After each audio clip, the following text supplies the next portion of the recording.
terkait putusan Nikita 4 tahun itu mungkin dari Abang sendiri seperti apa kan kemarin baru Bang Surya ya yang berbuka suara mungkin Bang Biring sendiri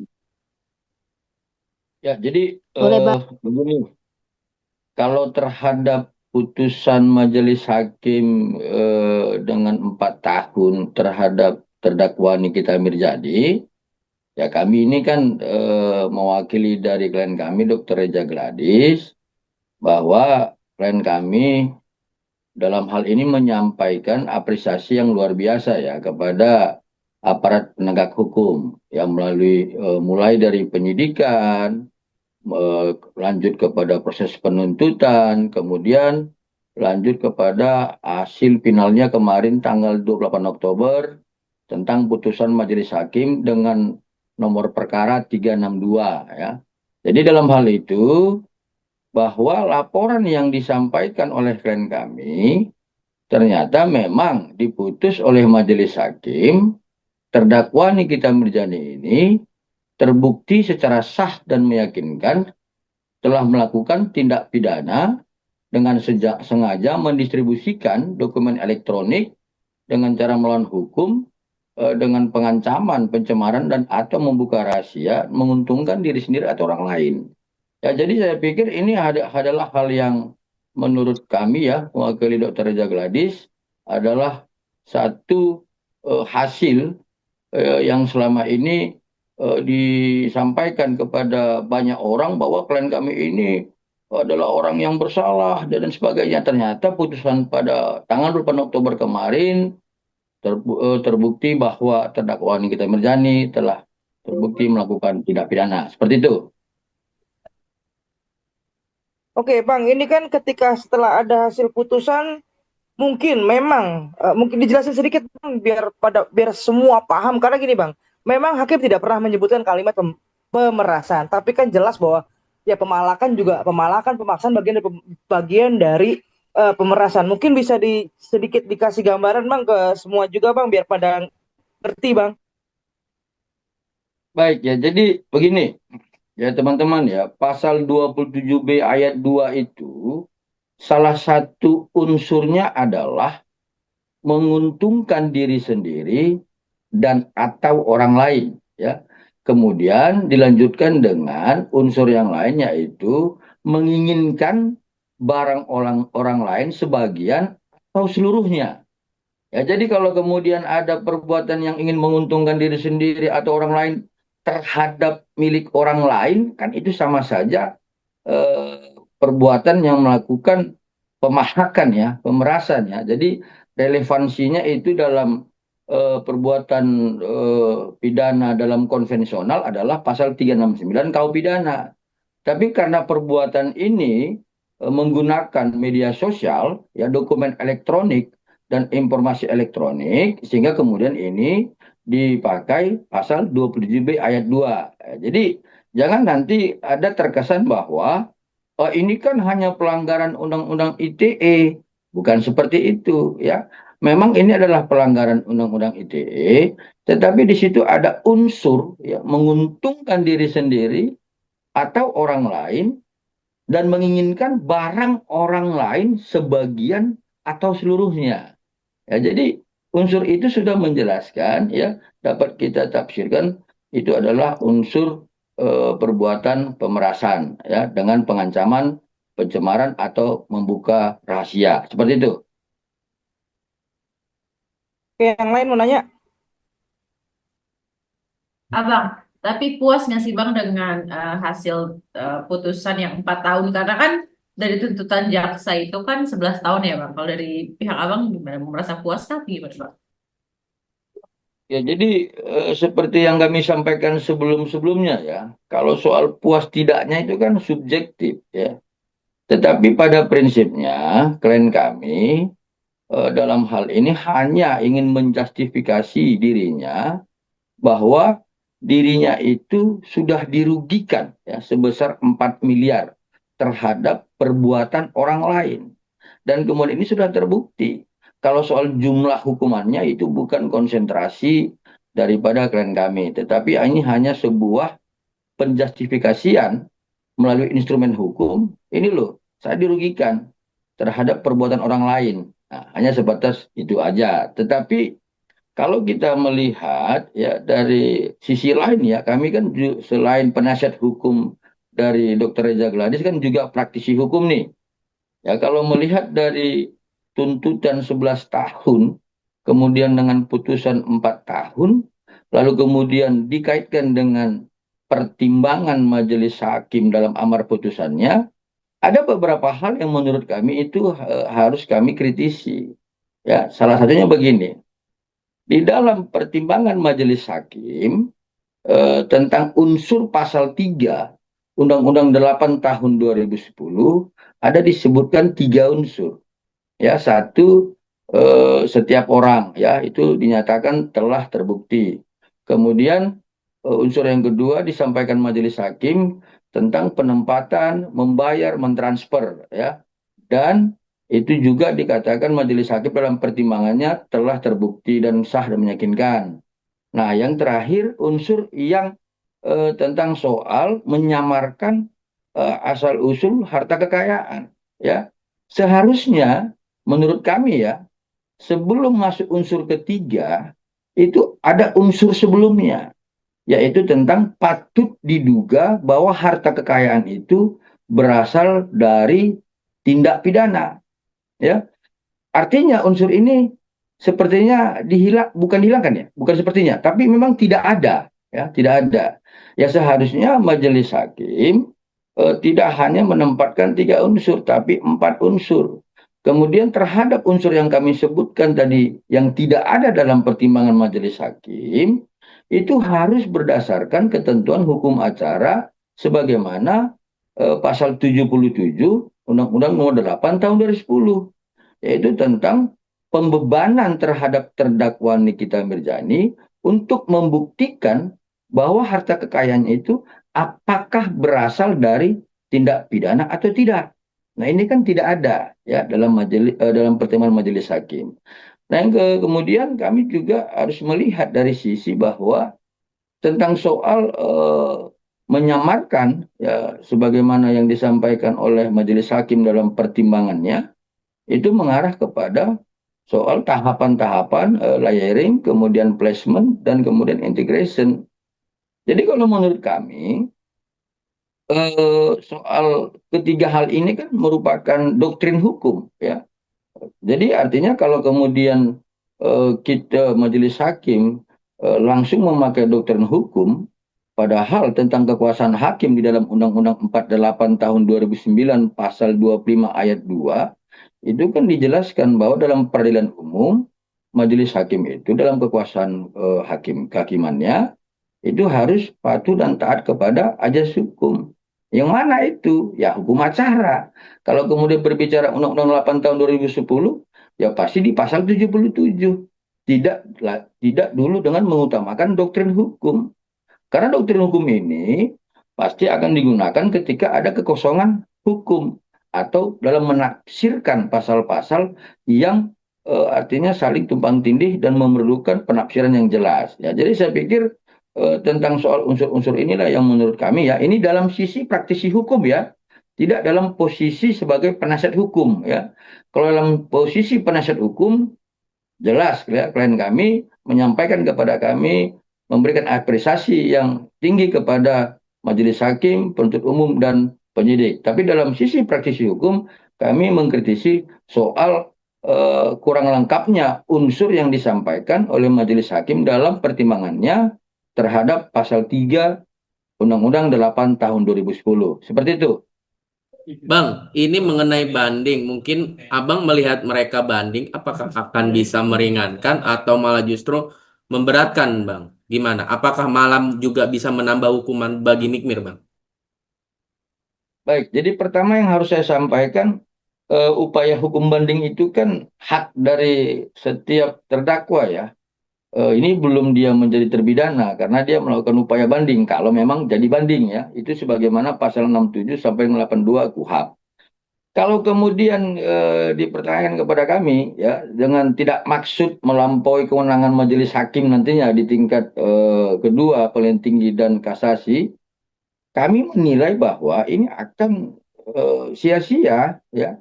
Kenapa? Karena dalam amar putusan Majelis Hakim di tingkat pertama di Pengadilan Negeri Jakarta Selatan telah dibuktikan secara terang benderang tentang unsur-unsur pasal 27B ayat 2 secara terang benderang, ya.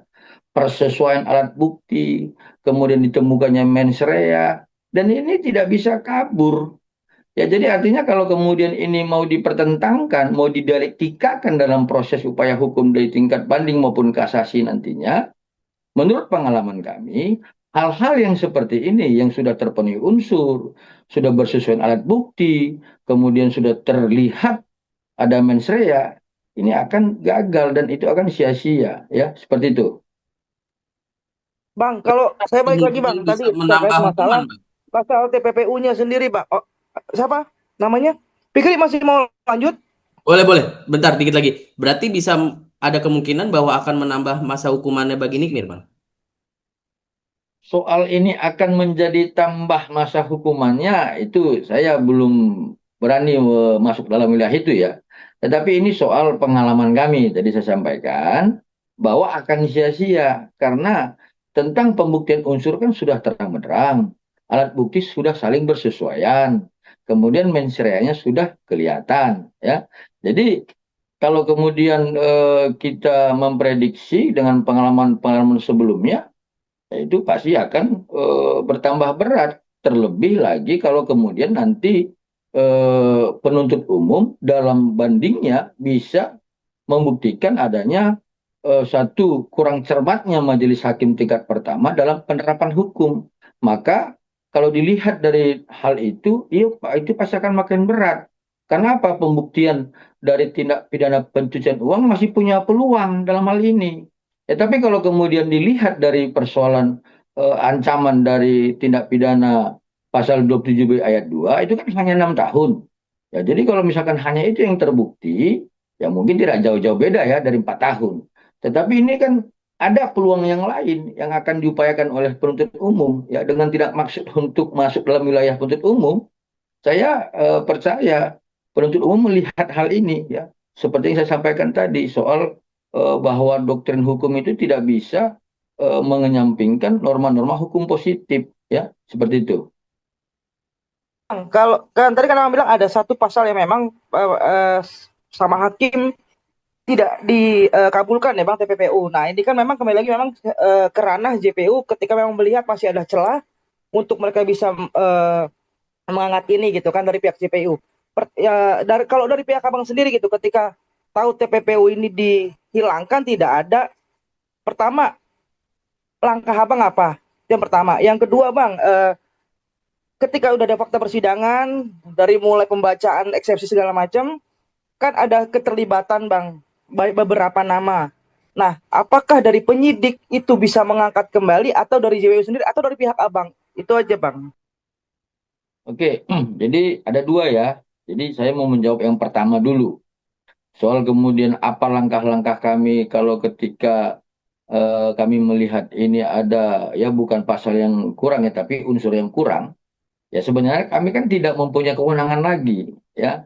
Kami sebagai penasihat hukum itu sama posisinya dengan klien kami, Dr. Jagladi sebagai pelapor telah menyerahkan sepenuhnya ini kepada aparat penegak hukum. Dalam hal ini kepada jaksa penuntut umum sebagai pengacara negara yang mewakili pelapor saksi korban. Ya, jadi itu tidak akan kami masuk dalam wilayah itu.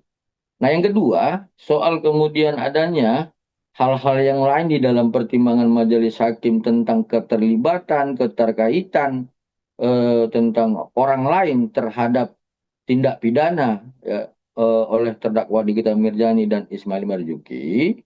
Yang pertama kami mau sampaikan begini, dari hasil kajian kami dari tim penasihat hukum Dr. Reza Gladis, bahwa kami melihat, ya, dari semua unsur, ya, dengan sengaja mendistribusikan, menguntungkan orang lain, kemudian tentang soal melawan hukum, lalu kemudian menginginkan barang orang lain. Nah, peristiwa-peristiwa dan fakta-fakta persidangan ini kan menyebutkan adanya keterlibatan pihak-pihak lain.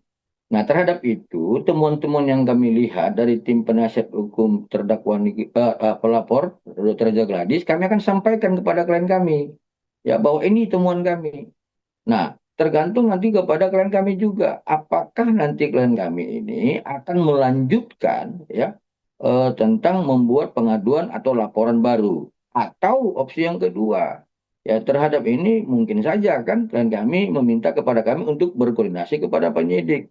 Kenapa di dalam pasal 221 KUH pidana ya, kalau nggak salah itu, tentang adanya kalau teman-teman seperti ini penyidik tidak boleh mendiamkan. Kenapa? Dikaitkan juga dengan persoalan keterkaitan Dumas dari klien kami 1 Desember dan laporan klien kami tanggal 3 Desember 2024.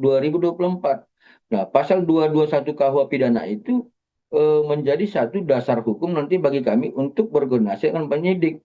Kalau memang ini hal-hal yang akan kami lakukan ke depan, tapi tergantung apa yang diinginkan oleh klien kami. Seperti itu.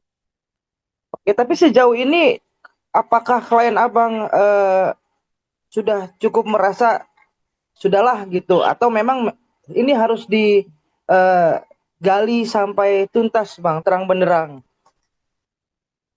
Ya, jadi begini. Sebenarnya kan klien kami hanya sebatas awalnya hanya sebatas menyampaikan adanya dugaan tidak pidana yang merugikan dirinya. Itu tadi yang saya jelaskan.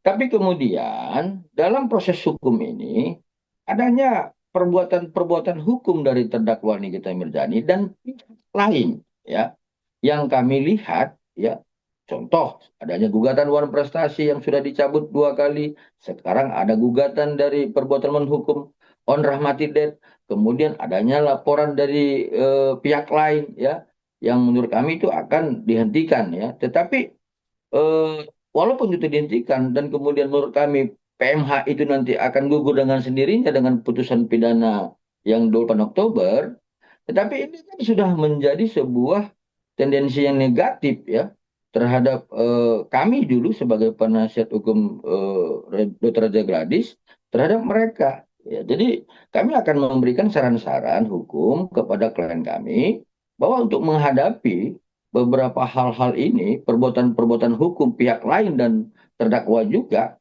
ya kita akan melakukan perbuatan hukum yang lain. Ya, tapi itu juga kembali kepada apa yang akan menjadi keputusan klien kami. Ya, pada intinya adalah kami akan memberikan pertimbangan-pertimbangan hukum terhadap perbuatan-perbuatan hukum orang lain dan para terdakwa. Jadi sehingga kita harus melakukan perbuatan hukum yang lain lagi. Seperti itu. Yuk, yang lain ada yang masih mau tanya? Bang, Bang, sedikit dong soal perihal banding. Ini kan per hari ini katanya sudah mengajukan banding, Bang, terkait dari pihak kita sendiri. Ya, jadi seperti yang saya sampaikan barusan ya, soal upaya hukum banding itu kan hak dari terdakwa. Ya, kami tidak bisa mengomentari terlampau jauh. Ya, silakan aja melakukan upaya banding. Kenapa? Karena dia kan merasa mungkin bahwa tentang putusan majelis hakim pada tanggal 28 Oktober kemarin belum berkeadilan, belum berkepastian hukum, dan belum berkemanfaatan terhadap dirinya. Ya silakan saja. Ya, tetapi sebagaimana yang kami sampaikan tadi, menurut pengalaman kami, hal-hal yang sudah terbukti unsurnya secara terang benderang, kemudian alat buktinya telah bersesuaian satu sama lain, adanya kemudian mens rea yang sudah terbukti dengan secara terang benderang, saya pikir itu adalah usaha yang sia-sia. Yaitu menurut pengalaman kami, ya seperti itu. Oke bang, Bang, sedikit dong bang, soal yang Oh, kemarin kan vonis nih kita tuh. Nah, kan dia nyebut dia katanya takut di ini 30 tahun bang, di penjara 30 tahun. Nah, dari pihak abang sendiri mungkin seperti apa gitu? oh, ya itu mungkin kan hanya perkataan-perkataan sarkasme aja ya. Karena kan soal 30 tahun itu kan tidak mungkin. Karena ancaman dari tindak pidana pencucian uang itu kan ancaman maksimumnya kan 20 tahun. Dari mana kemudian muncul angka 30 tahun? Ya itu saya pikir itu hal yang tidak perlu kami komentari. Itu mungkin hanya hal-hal yang menurut dia dikatakan dengan alasan tertentu lah seperti itu. Bang, tapi melihat dari pihak Nikita sendiri, Bang, mereka berkeyakinan bahwa semua bukti-bukti dan fakta-fakta yang memang belum terungkap atau fakta baru tuh akan diserahkan, Bang. Itu gimana, Bang, melihat hal itu, Bang?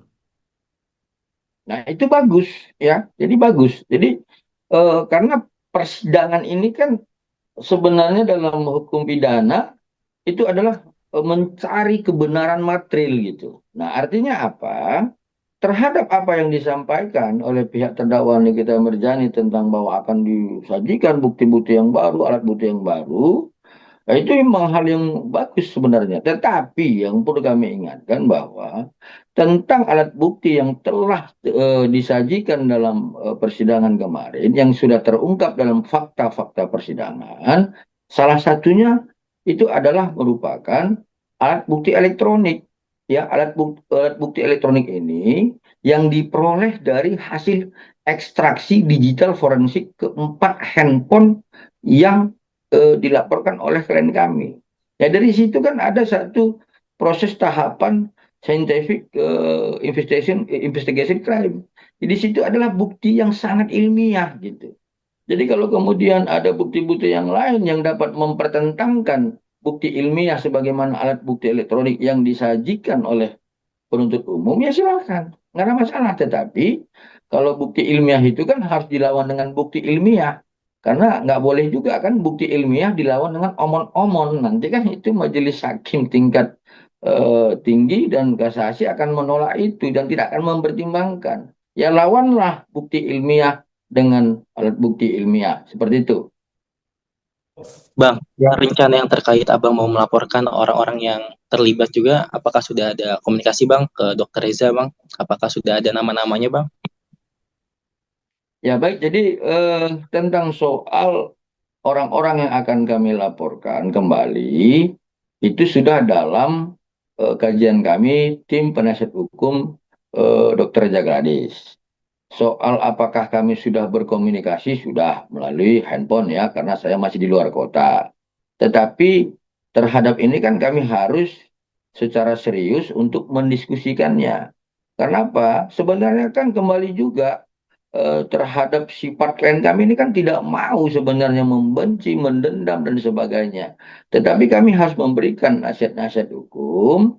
Karena apa? Karena terhadap proses hukum dalam terdakwa Nikita Mirzani yang sudah diputus kemarin, ada lagi perbuatan hukum pihak lain dan perbuatan hukum terdakwa Nikita Mirzani dalam gugatan perbuatan melawan hukum. Ya seharusnya itu kan kami harus lakukan perbuatan-perbuatan hukum lagi. Jadi kemudian agar ini semakin menguat perbuatan hukum dari klien kami, maka kami harus melakukan perbuatan hukum terhadap orang lain yang terkait di dalam peristiwa pertimbangan majelis hakim dalam putusan pada tanggal 28 Oktober kemarin. Ya, seperti itu. Berarti dari respon dari Dokter Reza juga setuju Bang ya untuk membuat laporan. Ya, jadi kalau klien kami pada prinsipnya adalah tetap kepada satu pertimbangan yang objektif ya. Tapi kalau dari handphone kami berkomunikasi mungkin belum secara terang-menerang kami sampaikan. Nanti akan kita lihat apa respon beliau. Karena pada prinsipnya kalau beliau itu melihat hal-hal yang objektif, dia akan bersedia untuk melakukan perbuatan-perbuatannya. Tetapi kalau misalkan menurut dia ini tidak objektif dan itu mengarah kepada subjektivitas, ya seperti biasa sifat klien kami ini kan tidak akan mengindahkan itu. Ya, jadi kita tunggulah apa nanti pendapat dari Dr. Jagladis terhadap apa yang kami temukan melalui putusan Majelis Hakim pada tanggal 28 Oktober kemarin. Seperti itu. Ada yang lain? Tapi jumlah orangnya udah ketahuan Bang, mungkin nanti yang akan dilaporkan pihak-pihak. Coba diulang putus-putus suaranya. Ya Bang, pihak-pihaknya sudah tahu berapa banyak yang mungkin nanti akan dilaporkan oleh DRG. Ya, jadi saya pikir ini kan bukan rahasia lagi ya. Ini kan sudah dapat kita konsumsi melalui SIPP Pengadilan Negeri Jakarta Selatan ya. Tinggal klik aja itu di kolom pencarian nomor perkara 362 atas nama terdakwa Nikita Mirzani. Ini bukan rahasia lagi, ini adalah menjadi konsumsi publik ya. Siapa-siapa orang yang terkait dan terlibat terhadap peristiwa tindak pidana sebagaimana yang dilakukan oleh terdakwa Nikita Mirzani. Saya pikir ini tidak perlu kami sampaikan lagi di publik, bisa kita lihat. Tetapi soal kemudian apakah klien kami akan melakukan perbuatan hukum, itu yang tinggal kami tunggu nanti keputusan beliau. Seperti itu. Bang, sedikit update kalau boleh Bang, terkait masalah pelaporan di Polda Metro Jaya Bang, di mana Dr. Reza Gladys dilaporkan oleh 4 orang yang katanya adalah korban skincare Bang. Kalau boleh update sampai saat ini sampai mana ya Bang? Baik, jadi pada saat itu kan kita sudah diundang ya. Ini beda nih kalau pihak sebelah mengatakan kita dipanggil itu kan berita hoax itu. Kita udah dilayangkan undangan ya. Kalau undangan itu adalah berbentuk klarifikasi, yaitu berita acara wawancara ya. Jadi pada saat kita diundang untuk memberikan klarifikasi, kita sudah memberikan keterangan-keterangan dan kemudian terhadap dokumen-dokumen yang dituduhkan bahwa produk klien kita itu tidak memiliki izin edar. Terhadap itu kita sudah penuhi. Dan sampai sekarang belum ada pemberitahuan lanjutan apakah ini dilanjut ke tingkat sidik atau memang dihentikan dalam tahapan SP2 lead. Kita belum tahu. Tetapi dengan sudah kita memberikan keterangan seperti itu dan dengan dokumen-dokumen terhadap izin edar produk klien kami, saya yakin secara optimis bahwa ini akan dihentikan ya, seperti itu. Bang, terakhir mungkin dari saya, melihat dari Baik. pihak Nikita Mirzani sendiri bahwa berkeyakinan bisa membebaskan dia, Bang. Nah, Abang melihat dalam hal ini apakah memang betul bisa atau mungkin tidak, Bang? Dalam hal banding tersebut, Bang. Ini kan mereka berkeyakinan bahwa bisa untuk membebaskan Nikita Mirzani. 100% keyakinannya, Bang. Gimana, Bang?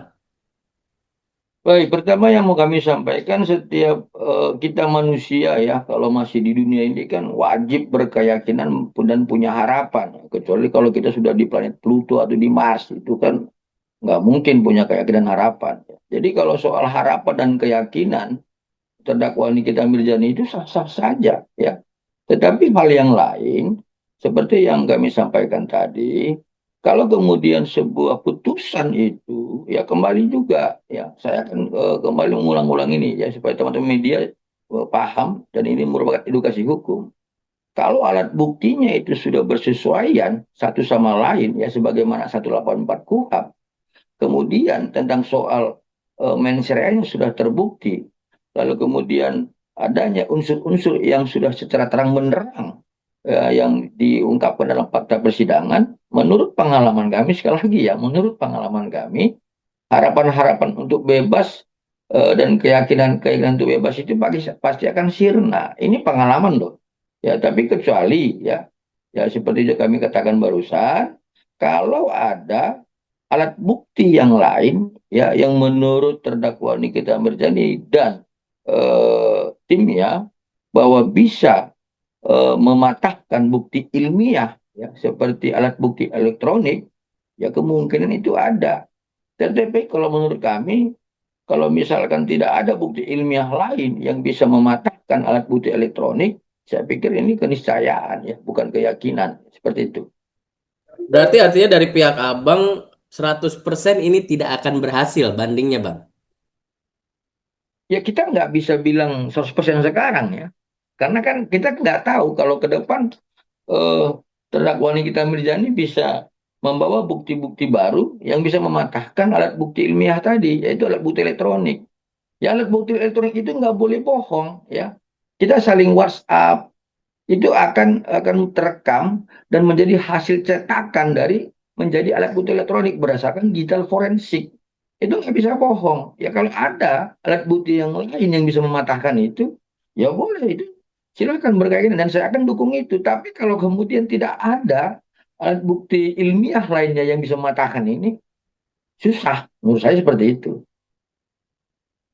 Bang, mohon maaf Bang, tolong penjelasannya Bang, mekanisme terkait masalah banding sendiri Bang. Ini kan pihak Niki mau banding, pihak JPU juga akan banding, Bang. Gitu. Ini mekanisme hukumnya seperti apa ya, Bang? Mana yang duluan dan seperti apa ya, Bang? Ya, jadi begini, terhadap upaya banding para pihak ini kan seperti saya sampaikan tadi sudah diatur dalam pasal 67 sampai 82 KUHP ya. Jadi mekanismenya seperti ini. Nah, dalam paling lama 7 hari, para pihak ini akan mendaftarkan apakah dia itu banding atau tidak. Kemudian dilanjutkan masing-masing eh, mendaftarkan memori bandingnya, ya. Kemudian terhadap memori banding para pihak ini, masing-masing pihak juga akan eh, mendaftarkan ya, membuat kontra memori terhadap memori banding para pihak, ya. Contohnya seperti ini. Kalau jaksa penuntut umum nantinya akan melakukan banding, dia pasti akan memasukkan memori banding. Lalu kemudian terdakwa Nikita Mirzani harus memasukkan kontra memori terhadap memori banding dari jaksa penuntut umum. Demikian sebaliknya, ya. Kalau terdakwa Nikita Mirzani juga melakukan memori banding, mau melakukan banding, upaya hukum banding, maka dia harus memasukkan memori banding. Kemudian jaksa penuntut umum harus memasukkan kontra memori banding, ya. Seperti itu tahapan mekanismenya. Oke, Bang, kalau misalnya ini kan sudah tidak lagi bersidang ya, Bang, kalau yang namanya banding. Nah, untuk biasanya itu berapa lama sih, Bang, prosesnya hingga akhirnya keluar putusan, Bang? Ya, itu saya tidak bisa pastikan ya, karena kan dalam ketentuan tenggat banding, dalam kasasi, dalam hukum acara kan tidak ada batasan-batasan waktu, karena hal ini kan tidak ada dalam hukum acara. Tapi yang pasti, kalau dengan soal perkara yang menjadi pusat perhatian publik, itu biasanya akan dipercepat. Itu tidak sampai 1 tahun, seperti itu. Oke, ada yang lain? Ada yang lain? Aman. Oke, semua udah aman ya? Oh, Oke. Aman ya? Bang, Oke. aman ya? Terima kasih, Bang. Bang Biring, makasih. Baik. Bang, Baik, makasih terima banyak kasih. ya, Selamat Bang. malam. Yuk, selamat Malam. malam. Malam, Bang. Selamat malam, Bang. Makasih, Bang. Bang Biring, makasih ya. Terima Makasih, kasih. makasih semua. Makasih Bang.